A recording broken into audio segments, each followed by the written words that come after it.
Let's get something straight. Not all opinions are valid. That might sound harsh, but it's a fact. Saying it's just my opinion doesn't magically protect you from being wrong. An opinion isn't some sacred, untouchable thing. It's not like feelings, which are purely personal, can't really be argued with. Opinions are statements, beliefs, based on information, or at least they should be. And if the information behind them is wrong, then the opinion itself is wrong too. This is where the "it's just my opinion" excuse becomes a problem.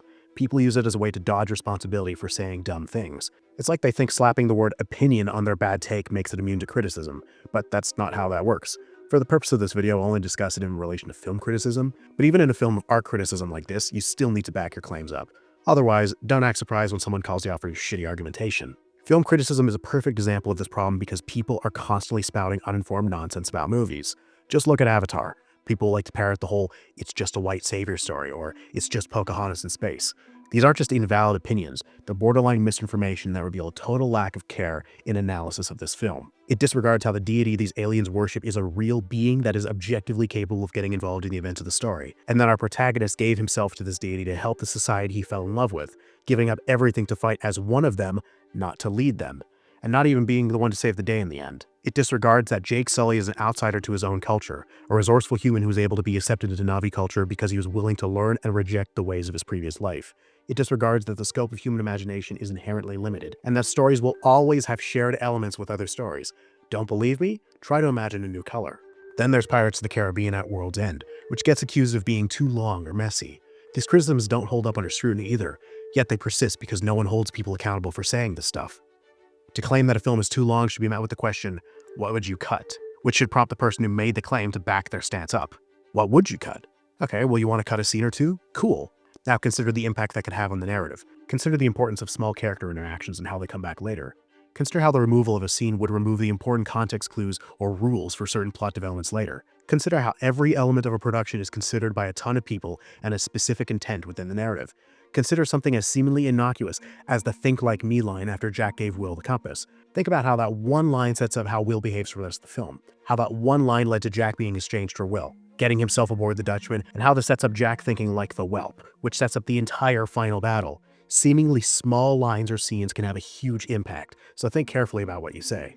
Of course, this isn't to say you can't criticize these smaller moments, but it means you need to think critically of both the scene you claim is unnecessary and your criticism. It means you need to be fair with your criticism. Be your own harshest critic. Here's the thing though, feelings are always valid. If you watched a film and didn't enjoy it, that's fine. No one can argue because that's your enjoyment or lack thereof. It's your own personal reaction. But when you take it a step further and claim Avatar is a problematic movie or it's a ripoff, you're making a statement that goes beyond your feelings. It's an opinion and can absolutely be wrong. Likewise, something involving real-world politics has zero bearing on the quality of a piece of media.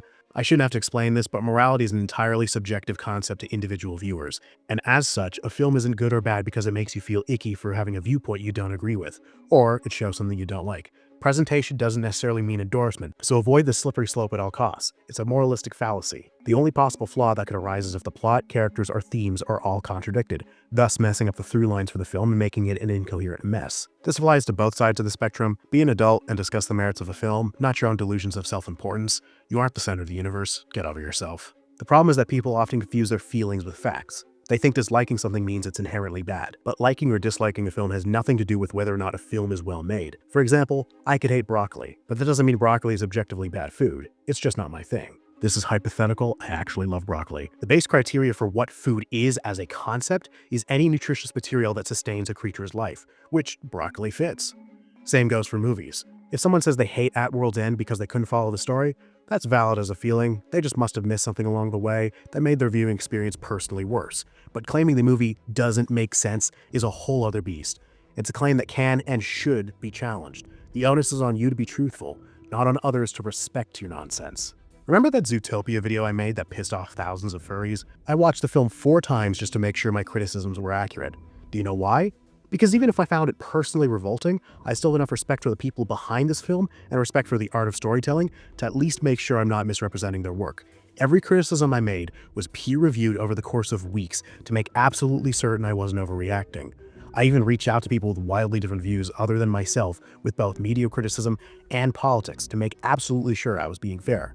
I'm not expecting anyone else to be that pedantic, but I'm at least expecting more honesty and care when it comes to criticizing movies and shows. Unlike this disingenuous lot, I have enough respect for the filmmakers to be honest when criticizing their work, and enough respect for my audience to be truthful with them. Even with people I disagree with in my comments, I still have enough respect to not lie to them to suit my own arguments. I'm working on a bigger video on film critics and my annoyances with them, so I'll shelve this thought for now. Opinions are only as good as the information behind them. If you don't understand what you're criticizing, your opinion isn't worth squat. Let's go back to Avatar. People who say it's a bad plot clearly weren't paying attention. The film has a straightforward story about imperialism, cultural identity, and environmentalism. Sure, it's built on familiar storytelling tropes, but that doesn't matter. It's a simple story for sure, but simplicity and quality have no relation. To argue otherwise would lead to the fallacy of attributing quality to complexity, and I shouldn't have to explain why that whole concept falls apart if you believe in any form of objective reality. Likewise, simplicity is a great strength that makes stories easier for casual audiences to follow, makes it more universally understood by the vast swaths of human cultures around the globe, makes things easier to translate when it comes to dialogue, and best of all, it can leave tons of room for more advanced concepts like all the sci-fi goodness like in Avatar. The real issue is that these critics can't separate "I didn't like it" from "it's bad," so they toss out lazy criticisms like bad plot without bothering to think it through. And what about At World's End? Complaints that it's too complicated often come from viewers who checked out the moment the story required them to engage with multiple threads. The movie juggles alliances, betrayals, mythological lore, while also tying up a trilogy's worth of character arcs. It's ambitious storytelling, not bad storytelling. If you're confused, that's on you. The movie isn't perfect, but calling it nonsense just because you couldn't follow it is intellectually lazy and dishonest, which is why I called out this critically inept fuckazoid. Don't worry, old friend, we'll meet again. Let's be honest with ourselves. When somebody says, "it's just my opinion," they're trying to avoid defending their point. It's a cheap, lazy cop-out. It's the pussy's way out. Instead of backing up what they said, they throw their hands in the air and act as if criticism doesn't apply to them. It's like saying, "well, I don't have to be right, so there." Cool. Then why did you even open your mouth? This defense also makes people look incredibly insecure. If you actually believe what you're saying, why not stand by it? If someone questions your take, you should be able to explain your reasoning. Hiding behind "it's just my opinion" isn't a defense. It's admitting you don't know what you're talking about. It's basically the intellectual equivalent of covering your ears and yelling, "la la la la la, I can't hear you." The more we let people get away with bad opinions, the worse our discourse becomes. Look at how many people trash Avatar without actually engaging in its story, themes, or technical achievements. Their uninformed critiques spread like wildfire, turning into lazy talking points that drown out actual analysis. Fuck, look at how the decade-long period between installments led to an active hatedom because people refused to actually engage with the film itself and based their critiques off of vague memories of a film they watched once in 2009. Want to criticize a piece of media? Be familiar with it. Know the ins and outs. Don't just say shit and expect that we respect it. When we don't hold people accountable, we create a culture where shallow, thoughtless takes dominate. It doesn't just hurt the films being criticized, it also stunts the growth of the people making these arguments. If no one challenges them, they never learn to think more critically. And honestly, that's just depressing. Accountability is crucial if we want more meaningful conversations about art. This doesn't mean attacking people for their tastes. It's not about shaming someone for liking or disliking a movie.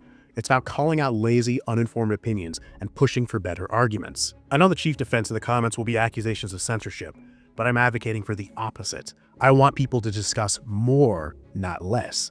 It's about bringing up counterpoints instead of just letting stupidity off the hook. If you have the right to voice your opinion, we're allowed to voice our opinion, criticizing your reasoning skills. For instance, if somebody says, "I didn't like Avatar because I thought the story was predictable," that's a valid feeling to have. But if they say, "Avatar is bad because it's predictable," they need to be pressed on that. Why would that matter?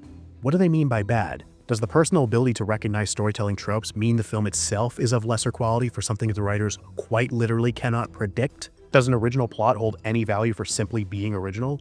What if an audience member doesn't recognize these familiar storytelling tropes? Doesn't that kind of lampoon the entire argument? Doesn't the personal experience of seeing familiar tropes presented kind of fly in the face of being objective? Asking these questions forces them to confront their own reasoning, or, more often than not, lack thereof. If they can't provide specifics, their opinion doesn't hold up.